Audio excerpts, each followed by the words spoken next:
ओम।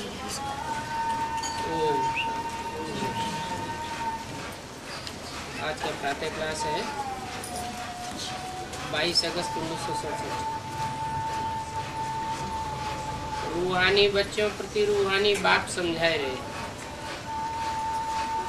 अभी समझते हो कि हम सब रूहानी बेहद के बाप के बच्चे हैं। उनको बाप दादा कहा जाता है। जैसे तुम रूहानी बच्चे हो वैसे ये ब्रह्मा भी रूहानी बच्चे हैं। शिव बाबा का बच्चा है।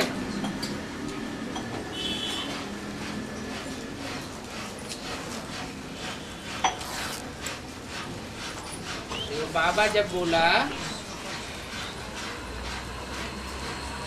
तो ब्रह्मा बाबा की बुद्धि में शिव बाबा कौन आया था? बिंदु को शिव बाबा समझ लिया, लेकिन बिंदु तो बिंदु आत्माओं का बाप है। बाबा तो हो नहीं सकता, दूसरा कोई संबंध नहीं जुड़ता जब तक वो ज्योति बिंदु साकार में प्रवेश न करे। वो सिर्फ बिंदु आत्माओं का बाप है।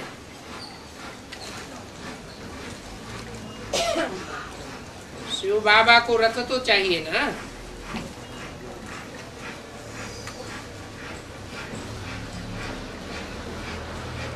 इसलिए जैसे तुम आत्माओं को ये रथ आर्गन मिला हुआ है कर्म करने के लिए, वैसे शिव बाबा का भी ये रथ है, क्योंकि ये कर्म क्षेत्र है। यहाँ कर्म करना होता है।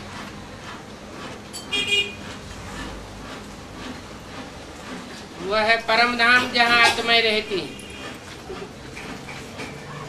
वहाँ कोई कर्म करने की बात नहीं है। आत्मा ने अभी ये जाना है कि हमारा वो घर है शांति धाम। वहाँ ये खेल नहीं होता है। बत्तियां आदि कुछ भी नहीं होती है। सिर्फ वहाँ आत्माएं रहती है। आत्माओं के प्रकाश से प्रकाशित रहता है। वहां से आत्माएं आती है यहाँ पार्ट बजाने। तो तुम्हारी बुद्धि में है ये बेहद का ड्रामा है। जो भी एक्टर्स हैं उन्हों की एक्ट शुरू से लेकर अंत तक तुम बच्चे नंबरवार पुरुषार्थ अनुसार जानते हो। तुम जानते हो यहाँ कोई साधु संत आदि नहीं समझाते हैं। यहाँ हम बच्चे बेहद के बाप के पास बैठे हैं।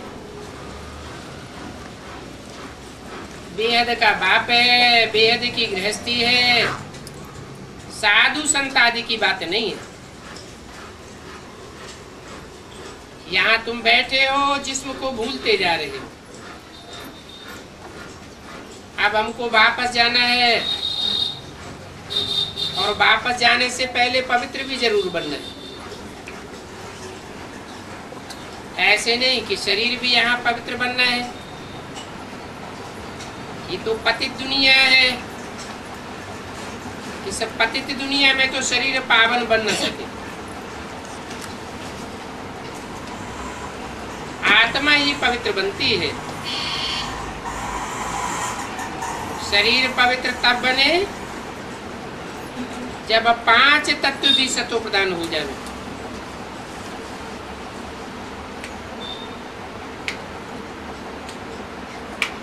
अब तुम्हारी आत्मा पुरुषार्थ करके पावन बन रही है। वहां नई दुनिया में तो आत्मा और शरीर दोनों पवित्र होते हैं।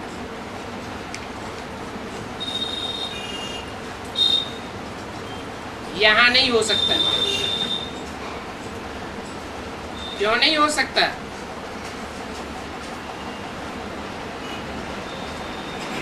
क्योंकि यहाँ इस दुनिया में सब पतित है। सबके वाइब्रेशन गिरे हुए हैं।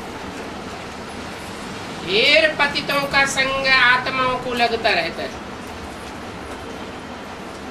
जो पवित्र सन्यासी बनकर बैठते हैं पवित्र रहने के लिए घर घाट छोड़कर, वो भी पवित्र अपवित्र वातावरण से बच नहीं सकते। तो यहाँ कोई पवित्र नहीं हो सकता।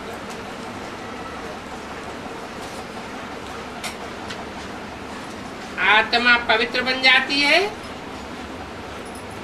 तो पुराना शरीर छोड़ देती है, पुराने शरीर से उपराम हो जाती है। शरीर का कोई ममत्व नहीं रहता, अटैचमेंट छूट जाता है।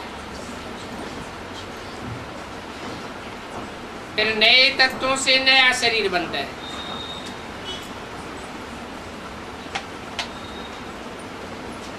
नए तत्व भी चाहिए और नया शरीर भी चाहिए।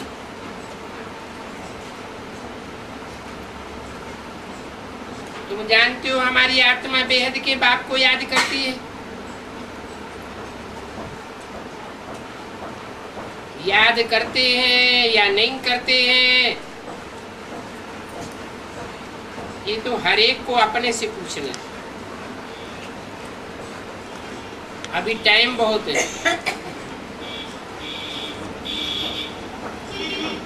ऐसे भी नहीं है कि पढ़ाई पूरी हुई है, नहीं, पढ़ाई का सारा मदार योग पर है। पढ़ाई तो सहज है, समझ गए कि सृष्टि का चक्र कैसे फिरता है, तो मुख्य है याद की यात्रा। और ये अंदर की गुप्त बात है, देखने में थोड़ा ही कुछ आता है। बाबा नहीं कह सकेंगे कि ये बहुत याद करते हैं व कम याद करते हैं। हाँ, ज्ञान के लिए बता सकते हैं कि ये ज्ञान में बहुत तीखा है।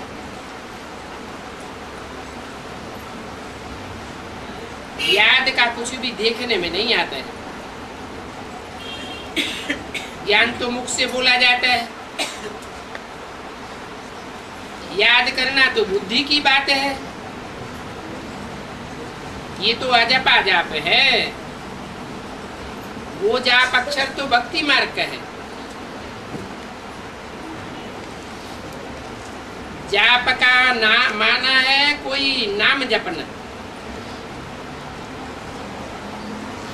यहाँ तो आत्मा को अपने बाप को याद करना है, जपने आदि की बात ही नहीं। तुम जानते हो हम बाप को याद करते करते पवित्र बनते बनते मुक्ति धाम जाए पहुंचेंगे। ऐसे भी नहीं है इस ड्रामा से हमेशा के लिए मुक्त हो जाएंगे, नहीं। मुक्ति का अर्थ है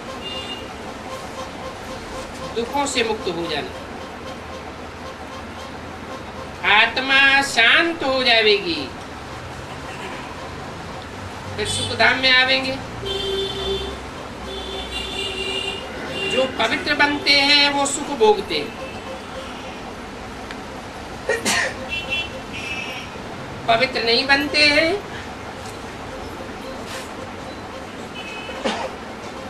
अपवित्र ही बनकर रहते हैं, तो अपवित्र मनुष्यों की खिदमत करते हैं। पवित्रता की ही मेहनत, इस पवित्र बनने में ही मेहनत है।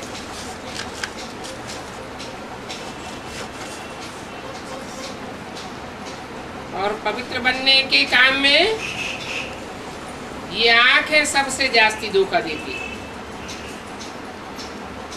बाबा जानते हैं बहुत धोखा खाते।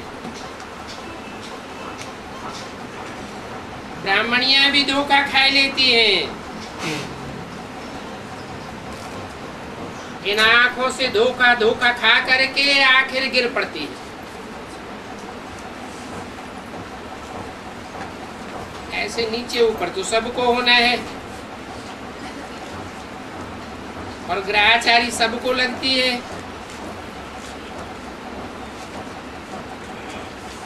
वास्तव में दृष्टि को पवित्र बनाने की प्रैक्टिस तो सबको करना चाहिए।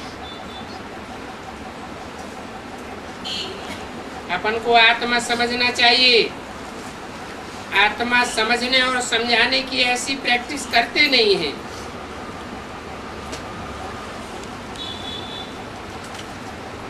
ब्राह्मणी को ही समझाना है। बाबा बाबा कहते हैं, बाबा कहते हैं बच्चे भी समझा सकते हैं, फिर भी कहते हैं माता गुरु चाहिए, क्योंकि अभी माता गुरु का सिलसिला चलता है।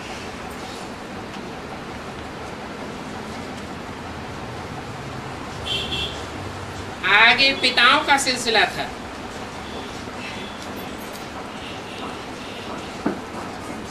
अभी पहले पहले कलश माताओं को मिलता है। यहाँ माताएं ही निमित्त बनती हैं। और देखने में भी आता है माताएं मेजॉरिटी में हैं,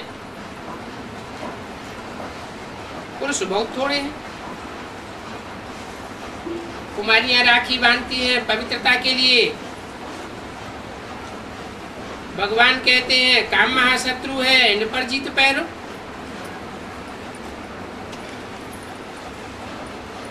तो भक्ति मार्ग में जो राखी बांधते हैं वो पवित्रता की निशानी है। वो लोग राखी बांधते हैं परंतु पवित्र तो बनते नहीं है। तो वो सब बांधना करना आर्टिफिशियल हो जाता है।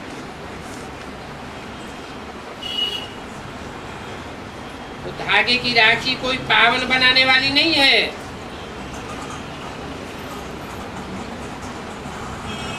इसमें तो ज्ञान का धागा चाहिए, पवित्र दृष्टि चाहिए। तो अभी तुम सच्ची सच्ची राखी बांधते हो।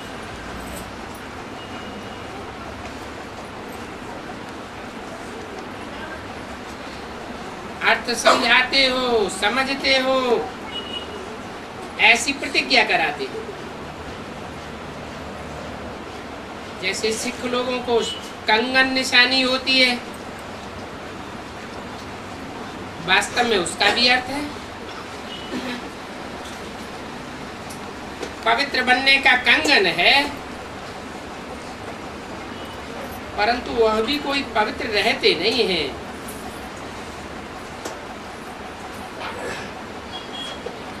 पतित को पावन बनाने वाला एक ही बाप है।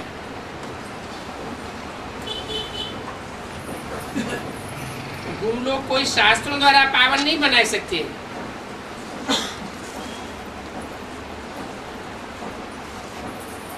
क्योंकि शास्त्र तो मनुष्यों के द्वारा बनाए हुए हैं और मनुष्य सब पतित मन वाले हैं।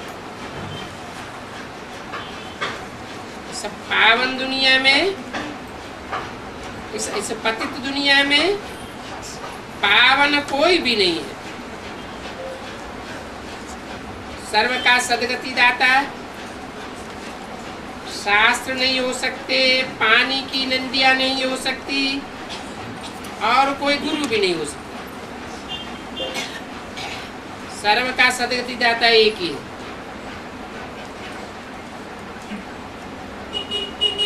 जो कभी दुर्गति में जाता नहीं है,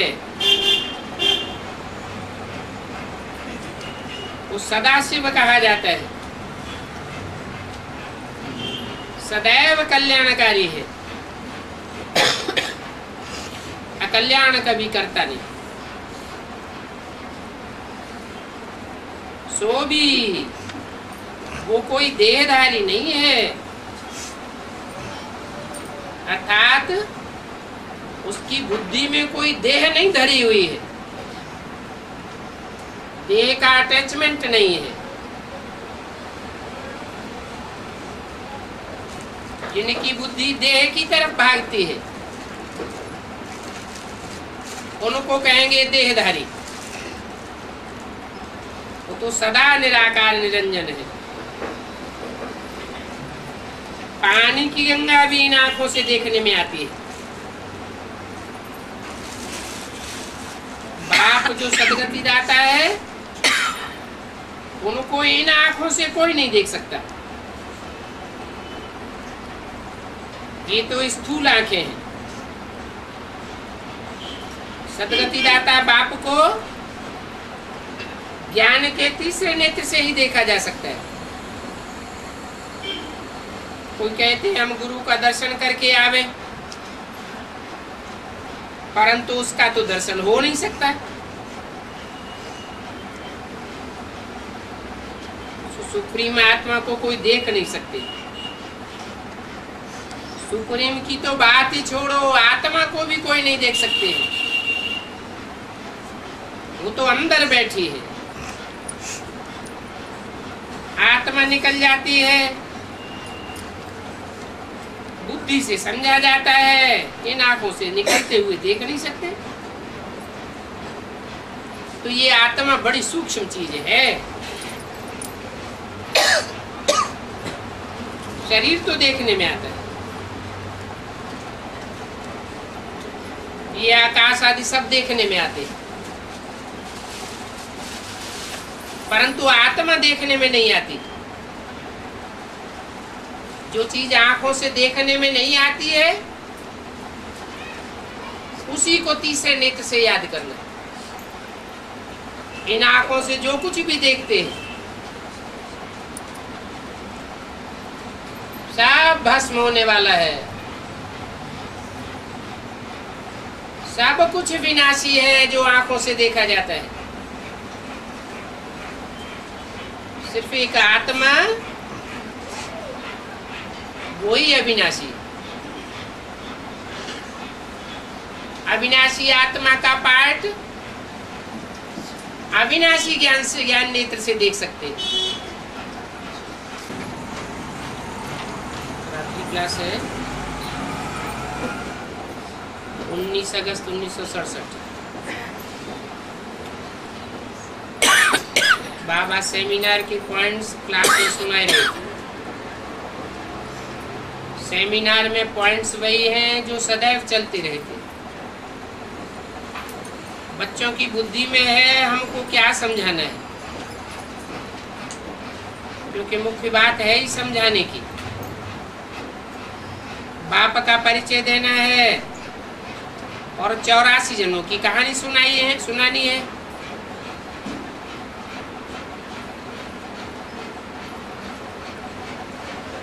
एक तीजरी की कथा भी सुनानी है। सत्यनारायण की कथा ही है। तीसरे नेत्र के खुलने की कथा है। इसे अमरनाथ की कथा भी कहा जाता है। अमरनाथ एक ही है। एक ही की कथाएं भक्ति मार्ग में सुनाते आए हैं।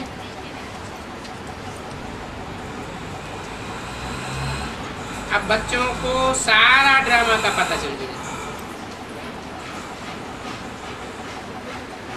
सतयुग त्रेता में देवताओं की राजाई है। वहां कथा स्तुति भक्ति आदि कुछ भी नहीं होती है। अभी पूछा जाता है किसकी भक्ति करते हो? राधा कृष्ण की भक्ति अक्सर करके सभी करते हैं। उन्हों की भक्ति होती है,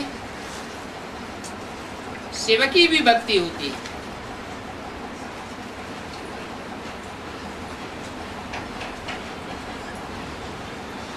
कृष्ण ने सत्यनारायण की कथा सुनाई, ये बात नहीं हो सकती। कृष्ण सत्यनारायण की कथा कैसे सुनावेंगे?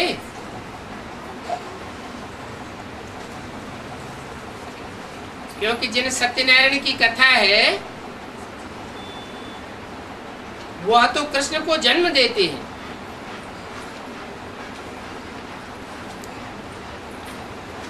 कृष्ण बच्चे के रूप में जन्म लेता है,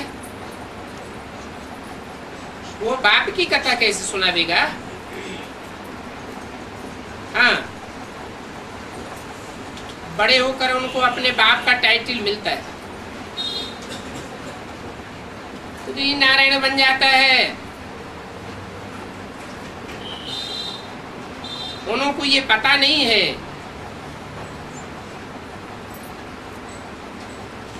कि भक्ति मार्ग में जिन्हें राधा कृष्ण कहा जाता है, वो बड़े होकर कैसे लक्ष्मी नारायण बनते। नहीं तो विचार उठे कि छोटेपन में इतनी चंचलता, फिर ज्ञान देवे, ये बात ही नहीं लगती है।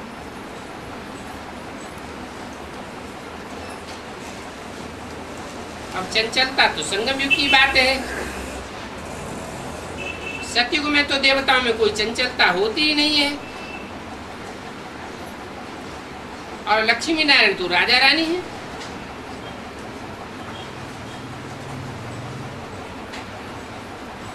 जो राजा रानी है वो फिर राजयोग सिखाई नहीं सकते। तो भक्ति मार्ग में मुझे हुए बहुत हैं, कृष्ण की आरती करते हैं तो कहते हैं जय जगदीश हरे।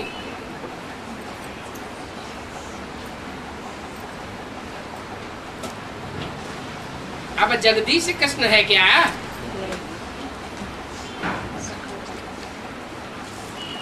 और हरे, दुखों का हरण करना ये कृष्ण का काम है क्या? तो दुख हरता फिर कृष्ण नहीं हो सकता।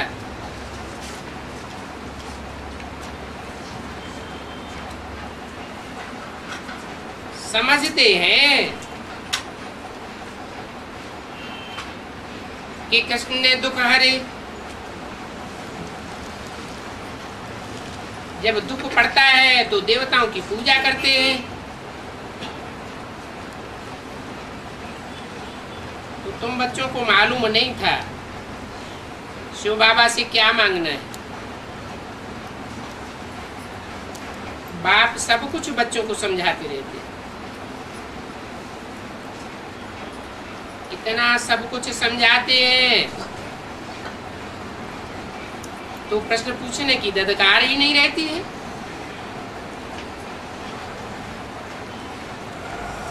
देवी देवता बनना है तो आसुरी गुण खत्म करना है। इसमें पूछने की क्या दरकार? मनुष्यों में अवगुण होते हैं, देवताओं में गुण होते हैं।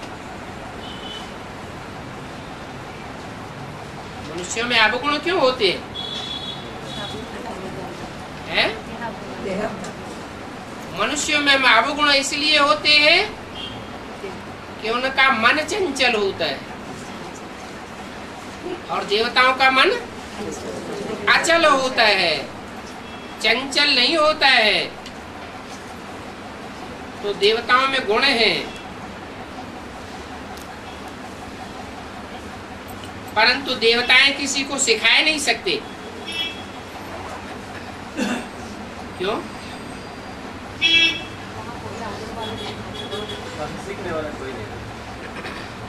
सिखाए इसलिए नहीं सकते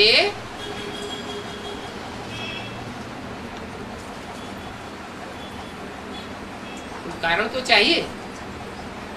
डॉक्टर डॉक्टरी सिखाते हैं, इंजीनियर इंजीनियरिंग सिखाते हैं, तो देवताएं देवताई क्यों नहीं सिखा सकते?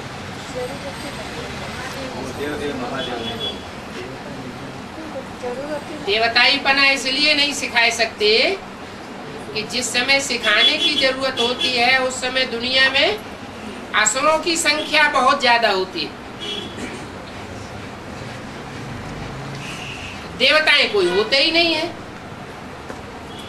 हाँ, ऐसे लोग होते हैं जो मनुष्य से देवता बनना चाहते हैं, परंतु आसुरी दुनिया जब तक खलास न हो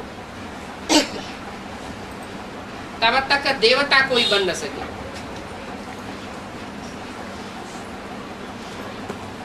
देवताई पाठ पढ़ाने के लिए इस दुनिया का ध्वंस करने वाला भी चाहिए। पुरानी दुनिया विनाश होगी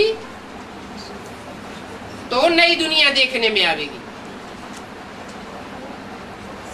पुरानी दुनिया का विनाश नहीं होगा तो नई दुनिया देखेंगे कैसे?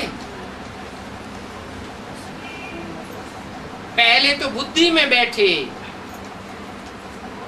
कि ये दुनिया भस्म होने वाली है।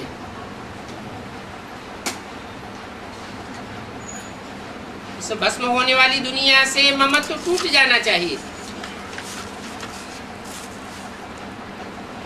अर्थात जीते जीते अभिमान से मर जाना चाहिए। आप मुए मर गई दुनिया। तो ये देवताएं कोई दुख नहीं हर सकते,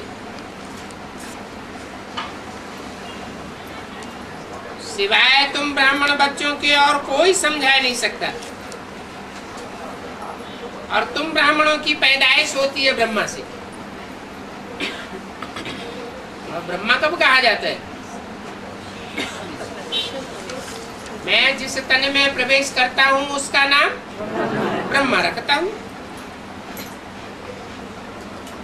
तो तुमको मिला है बाप समझाने वाला। कल पहले भी बाप ने समझाया था और अभी भी बाप समझाए रहे।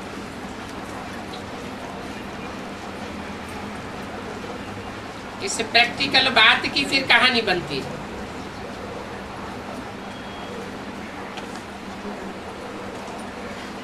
संगम पर हर बात होती है प्रैक्टिकल। फिर भक्ति मार्ग में सिर्फ कथाएं बैठ सुनाते हैं। सत्यनारायण की कथा सुनावेंगे, परंतु नारायण कोई बनता नहीं है।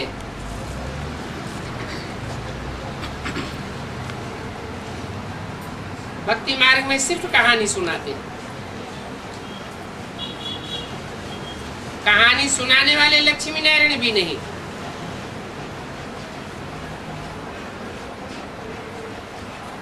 तो बुद्धि में पक्का बैठ जाना चाहिए, पास्ट प्रेजेंट और फ्यूचर को बाप के सिवाय और कोई नहीं जानता है। प्रदर्शनी में भी ये लिखना चाहिए, दुनिया का पास्ट प्रेजेंट और फ्यूचर आकर के यहाँ समझो। फीचर्स कब कोई बता ही नहीं सकता कि देवताओं के फीचर्स क्या होते थे।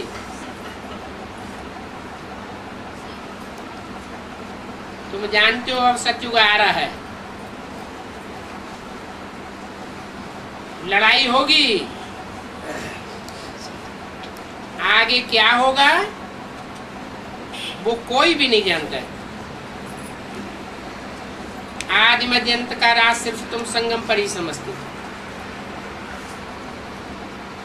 आकर के सृष्टि की आदि मध्य अंत की हिस्ट्री ज्योग्राफी समझो, चक्र को समझो। जो समझेंगे, पूरा समझेंगे, सो सतयुग का चक्रवर्ती राजा बन जाएंगे। सतयुग के लिए पवित्र जरूर बनना पड़ेगा। सृष्टि की आदि मध्य अंत को समझने से सतयुगी चक्रवर्ती विश्व के महाराजा बन सकते हो। ऐसे विचार सागर मंथन करना चाहिए, कैसे किसी को समझावें। सब तो नहीं समझेंगे, सच्चे साहब को याद करेंगे तो उनसे सुख मिलेगा।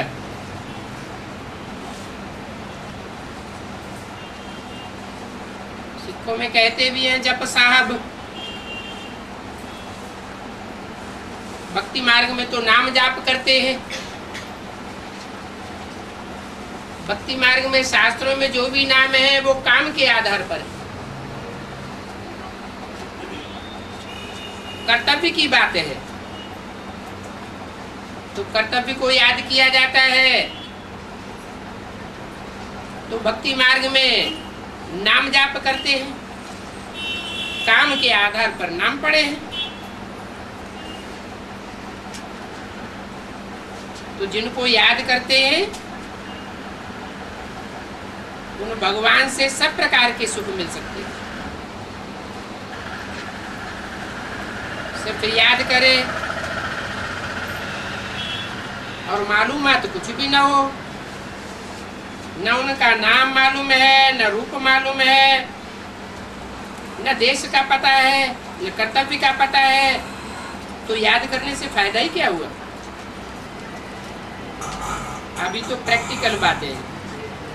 बाप को याद करने से सच्चखंड स्वर्ग का मालिक बन सकते हो। तो पहले जानना, पहचानना, फिर याद करना। बाप सच्चखंड स्थापन करने वाला है, सच्चा बादशाह कहा जाता है।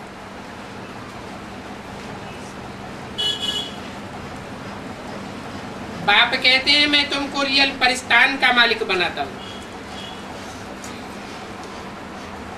तुम परिस्तान की परी बन जाते हो।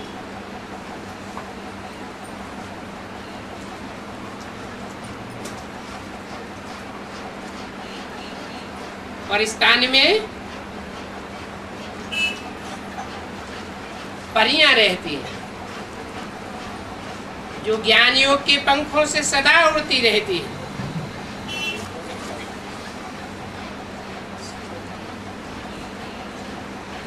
परिस्तान में ब्यूटी होती है। अभी तो है कब्रिस्तान इस समय, वैसी नेचुरल ब्यूटी हो नहीं सकती है। माया ने सबको कब्र दाखिल कर दिया। सब आत्माएं जैसे मुर्दा बनी पड़ी।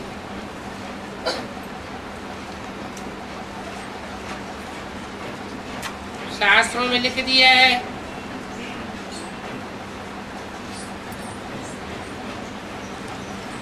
कि जब विनाश बरपा होगा तो कब्र दाखिल आत्माओं को खुदा आकर के उठावेंगे। अब जानते भी है नहीं कि कब्र दाखिल कैसे होते हैं। आत्मा अपने स्वरूप को भूल जाती है, अर्थात कब्र दाखिल हो जाती है।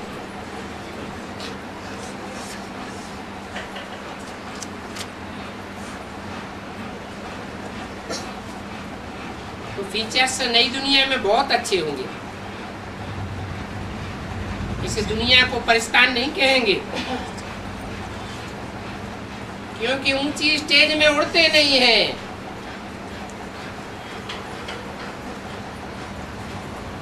ज्ञान योग के पंखों से ऊंचे उड़ते रहे,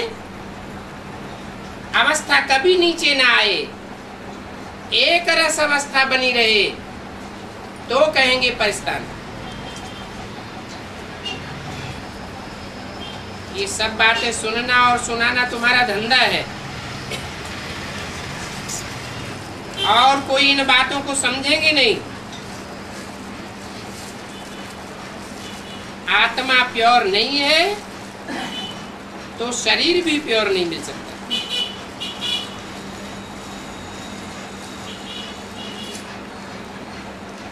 जैसे जैसे आत्मा पवित्र बनती जाती है, वाइब्रेशन गंदे होते जाते हैं, वैसे वैसे शरीर भी अगले जन्म में जो मिलता है वो नीच परिवार में मिलता है।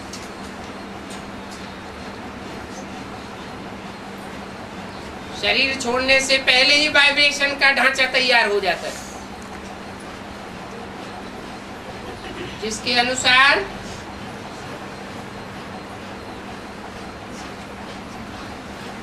बच्चे का शरीर तैयार होता है, स्थूल ढांचा तैयार होता है, निर्जीव पिंड तैयार होता है, शरीर छोड़ने वाले के वाइब्रेशन अपवित्र, और जितने परसेंटेज में अपवित्र उतना शरीर भी गलीज मिलता है, और जितना पवित्र वाइब्रेशन होगा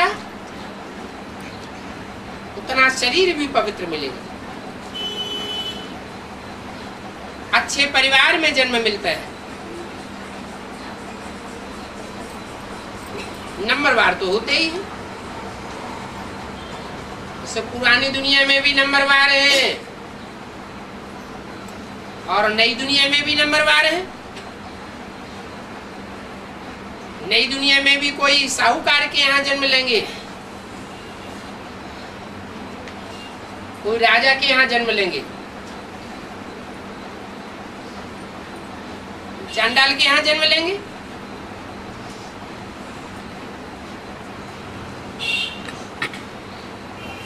तो अभी आत्मा को पवित्र बनाने की बात है।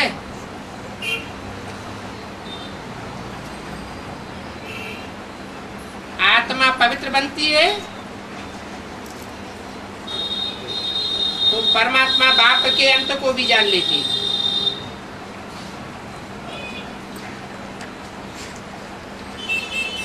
कोई चीज है और उसके अंत को नहीं पाया जाता तो वो चीज ही क्या काम की? हम क्यों याद करते हैं जबकि उसका अंत ही नहीं पाया जाता? अभी तुम कहेंगे हमने अंत पाया है, हम ईश्वर को जानते हैं। ईश्वर का सही अर्थ क्या है वो हमने जाना है। ईश माना शासन करने वाला, वर माना श्रेष्ठ। इस संसार में श्रेष्ठ से श्रेष्ठ शासन करने वाला कौन है उसको प्रैक्टिकल में हमने जाना है। तो तुम ईश्वर के भी अंत को जानते हो, उनके पार्ट को भी जानते हो। तो देखो ये ज्ञान बहुत रमणीक है और गुह्य है।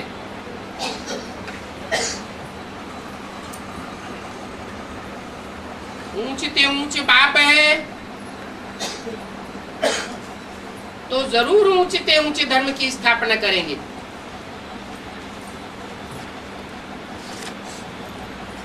नंबरवार धर्म है ना।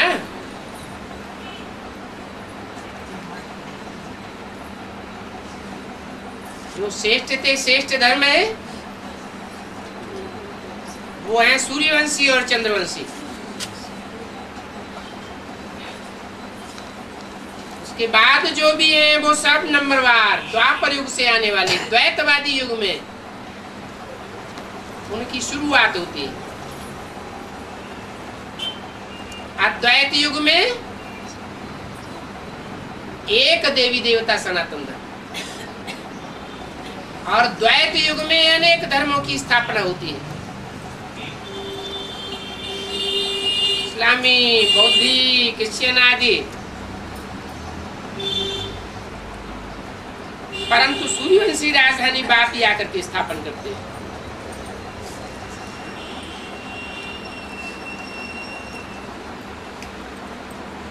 चंद्रवंशी राजधानी स्थापन नहीं करते हैं? चंद्रवंशी राजधानी कौन स्थापन करता है? बाप तो कहते हैं मैं आकर के 3 धर्म स्थापन करता हूं।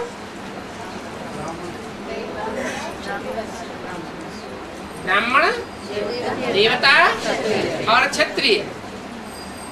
जो ब्राह्मण है पक्के ब्राह्मण बन जाते हैं वो देवता कहे जाते हैं, और जो देवता बनते बनते फेल हो जाते हैं वो क्षत्रिय कहे जाते हैं।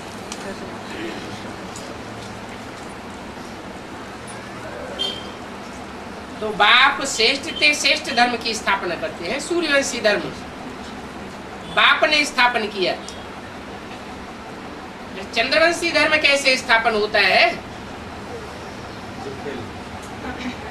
फेलियर कैसे बनते हैं? जो नई दुनिया के फर्स्ट लक्ष्मी नारायण, नर से नारायण बनने वाले हैं, वो तो पूरे पास होने वाले हैं।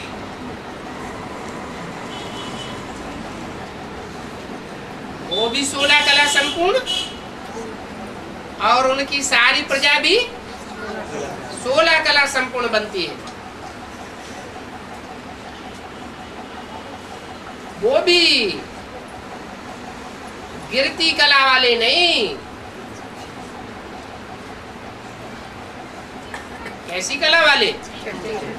चढ़ती कला वाले। फिर उनसे जो वंश की पैदाइश होती है वो गिरती कला वाली होती है या चढ़ती कला वाली होती है? जो नर से डायरेक्ट नारायण बनते हैं, ऊंचते ऊंच बाप जिन्हें नर से नारायण बनाता है, ऊंचते ऊंच विश्व का मालिक बनाता है, उन विश्व के मालिक से जो पैदाइश होती है, रचना तैयार होती है, वो गिरती कला वाली पैदा होती है या चढ़ती कला वाली? गिरती कला वाली होती है।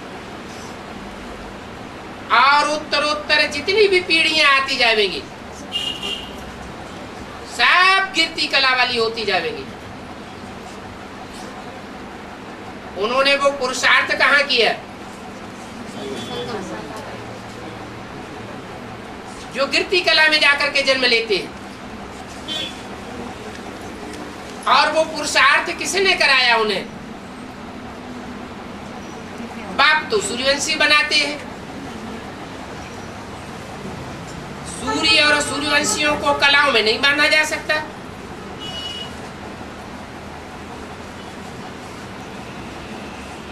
बाकी चंद्रमा को कलाओं में बांधा जाता है। जो भी चंद्रवंशी है सब कलाओं में आते हैं।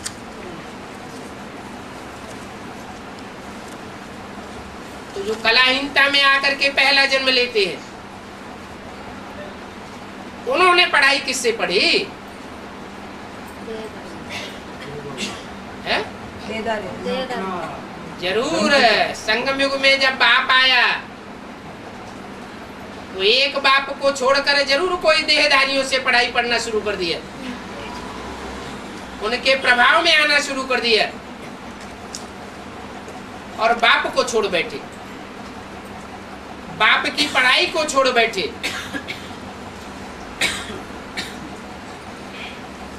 इसलिए बोला कि बाप ही सूर्यवंशी राजधानी स्थापन करते हैं,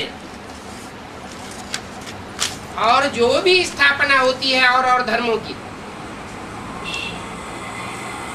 उनकी स्थापना के निमित्त कोई और बन जाते हैं।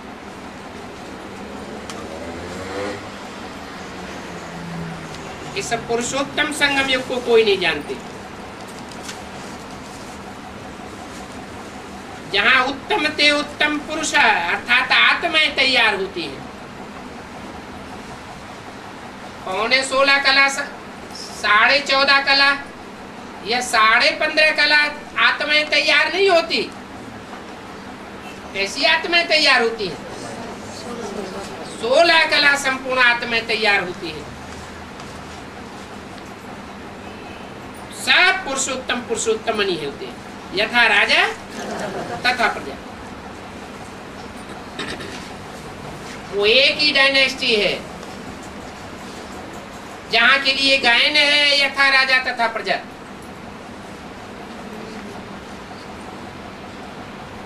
परिवार में जो भी 4.5 लाख का परिवार होगा, सबकी पक्की आत्मिक दृष्टि होगी। न कोई किसी को ऊंची दृष्टि से देखेगा, न कोई नीचे दृष्टि से देखेगा। पद होंगे, लेकिन सब आत्मिक दृष्टि वाले होंगे। तुम बच्चों को ये सब बातें बतानी होती है। पुरानी दुनिया का विनाश और नई दुनिया की स्थापना।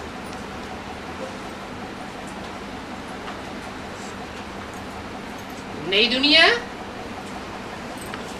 16 कला संपूर्ण बनने वालों की होगी। कम कला का जो पुरुषार्थ करते हैं,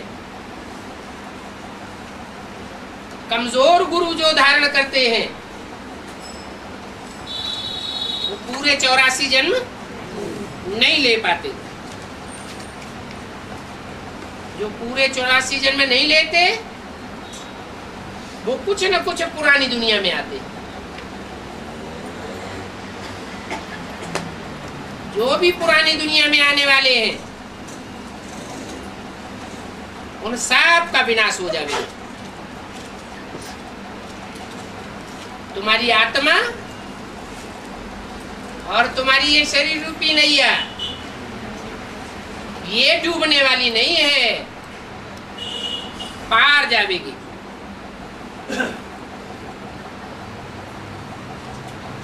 तो तुम्हारे लिए ये पुरानी दुनिया और नई दुनिया का पुरुषोत्तम संगम युग है।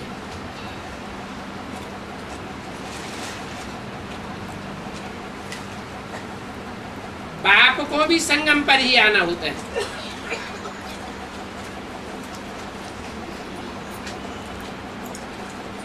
कौन से संगम पर? पुरुषोत्तम संगम पर आना होता है। पुरुषोत्तम संगम युग की शुरुआत हुई और बाप की प्रत्यक्षता की शुरुआत भी होना शुरू हो जाती है।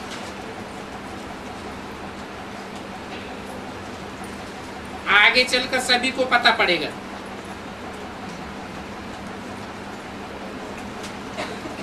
कि पुरुषोत्तम कौन कौन है। नंबर वार